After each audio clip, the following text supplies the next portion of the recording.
সরকারের উপর তীক্ষ্ণ দৃষ্টি রাখতে হবে বলে অভিযোগ করেছেন ভিপি নূর।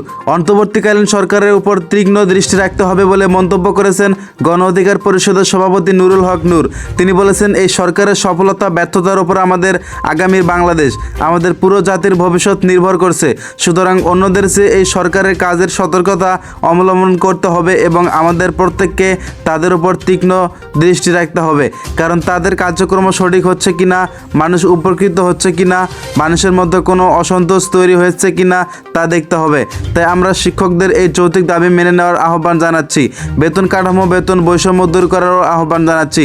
রোববার 29 সেপ্টেম্বর জাতীয় প্রেস ক্লাবের সামনে এমপিভুক্ত শিক্ষক কর্মচারীদের শূন্য পদে বদলির দাবিতে আয়োজিত অবস্থান কর্মসূচির শিক্ষকদের দাবির প্রতি সংহতি জানিয়েছেন তিনি বলেছেন, শূন্য পদে সর্বজনীন বদলি প্রত্যাশিত শিক্ষক ঐক্যজোটের ব্যানারে এই কর্মসূচি পালন করা হয়।